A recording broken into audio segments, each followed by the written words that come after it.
Honorable Minister, Professor Pereira, the Vice Chancellor, Howard Nicholas, distinguished guests and friends. It gives me great pleasure to be associated with you all because I believe universities should change. And this is one of the new models that we have here today. The SLTC is one of the newer entries into the universities of Sri Lanka. But it has had a record of being involved in the telecom sector. Now we are branching out, and the university became a research university this year. And now you are opening a School of Humanities, Arts and Social Sciences, which is good. A balanced education is needed in the technology sectors, and today you have the Center for Governance and Public Policy.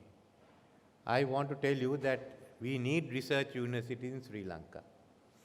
And as far as the government is concerned, we will help research even in non-government universities.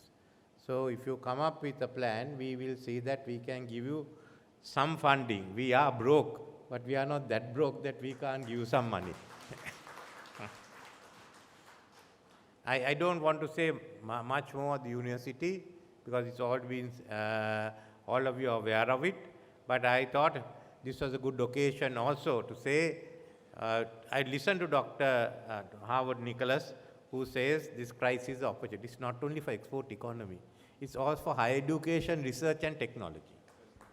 Because that's the one that's going to drive our export economy. A new economy that we build.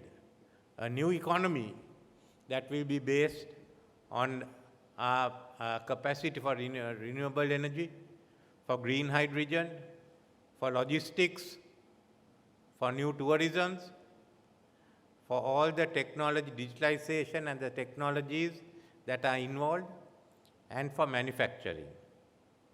That manufacturing, if you have to succeed, has to be based on automation and semi-automation. There's no other way that we can beat the numbers of paid labor in South Asia, whether it be in India or in Bangladesh or in Myanmar. So this is one area, the economy. But for the economy to take over, and we are now at the moment at the stage of economic stabilization, I hope the IMF will by March be able to ensure that the debt restructuring can begin. But it also requires political stability and social innovation. And that innovation requires new thinking. New thinking requires new universities. So we have to think back, how much have we spent in the universities in the since 1978? As the Vice Chancellor said, those days he was a student protesting against the white paper and its reforms on universities. I think now he's regretting it. But the reforms we have to bring are not the reforms of 1978. We have to think of all the changes in higher education today. I talk of my own university, Colombo University. When I was in Colombo University in the late 60s, the medical college or the medical faculty of the Colombo University was well respected in the whole of Asia. Now there are more medical faculties in Asia that gets ranking higher than the medical faculty of the Colombo University. When I studied in the law faculty, like Dr. Hiran Jayawardena here, and the law faculty had high ranking in Asia. In fact, my professor, T. Nadaraja, was the world's expert on Roman Dutch law. After R.W. Lee died of South Africa, we had a few lecturers who were well known. One of them, of course, was Professor G.L. Piris. But nevertheless, we had A.F. Amarasinghe, A.R.B. Amarasinghe, L.J.M. Kure. But today, do we have the same ranking we had at that time? What's happened to our university? The Peradeniya University, the University of Ceylon, was well known for its science, for its archaeology, for its social sciences. The history of Ceylon by the University of Ceylon is an outstanding work. It's not only in the field of education, but the University of Ceylon and its Dramsoc and Professor Idirveera Saratchandra actually brought about a revolution in Sinhala literature. The first play, Maname, was from the Dramsoc. The second play, Singhabahu, was from the Dramsoc. I was able to see both those in 56 and the 60s. Where are we today? The drama is not in the Dramsoc anymore. Drama is out on the streets. So we have to rethink. We have spent so much of money on our higher education institutes. What have we achieved? The country has to think. It's your money that we have spent. Have we got our money's worth for the universities? So we have to think of changes. If the country provides the money, the people of this country have a right to know what is happening in the universities. Why can't we send our children into the universities? What is happening inside? The affairs of the universities is a matter for the whole country. And that's what we have to decide. And we have to, and the responsibility to a large extent also lies with the universities. At the moment, there are two strikes. I must say, today while we started this new center, we are also witnessing a strike in the Ruhuna University to remove the Vice Chancellor. Actually, I have two strikes. One of them wants me to remove the General Manager of a corporation. Other one says to remove the Vice Chancellor of University. Now, where do we end up? The trade unions are saying remove the General Manager of one of our corporations.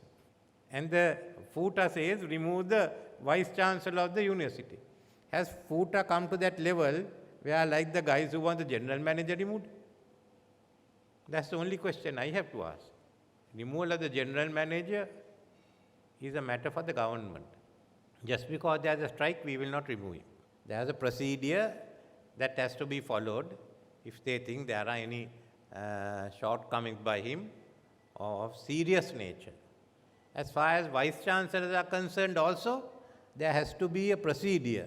There is a procedure, as Professor Pereira knows, and that can be investigated. Without procedures, just because people go on strike, whether it's in a corporation or in a university, this government will not change. We will follow the rules and will act accordingly.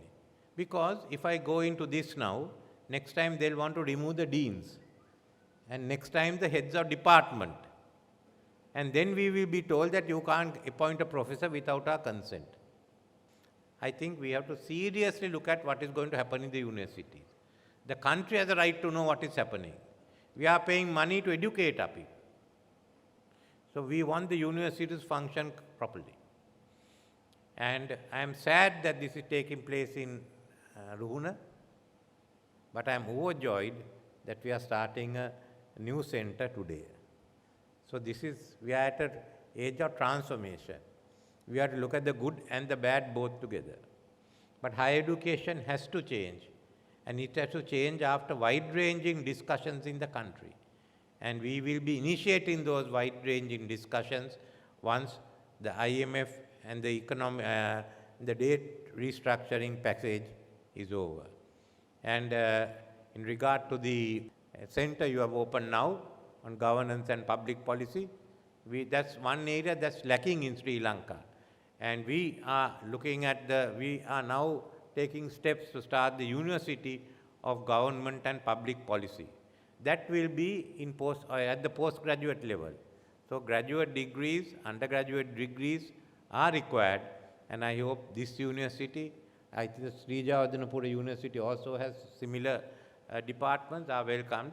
So they plus other members will then be able to get the benefit of the University for Government and Public Policy, the Institute of Public Policy, which Howard started, the Kadirigama Institute of International Relations will be amongst them. The J.R. Javadana Center will be transformed into the J.R. Javadana Center for Parliamentary Politics, It will be a range for the education and information of parliamentarians and members of the provincial councils.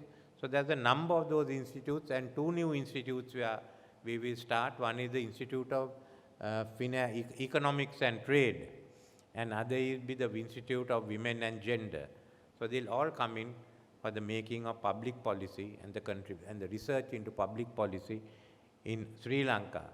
Parallel to that, we'll also start the climate change university, which I hope will be a regional or international university with a number of foreign stakeholders. So we ourselves are expanding the sector of non-government universities, non-UGC universities, in addition to state universities or state-sponsored universities which are outside the UGC. We hope to see that there will be also universities which are not government. Some would be not for profit, other would be for profit, but that's how universities operate, and we'll have to think of new laws to regulate these institutions.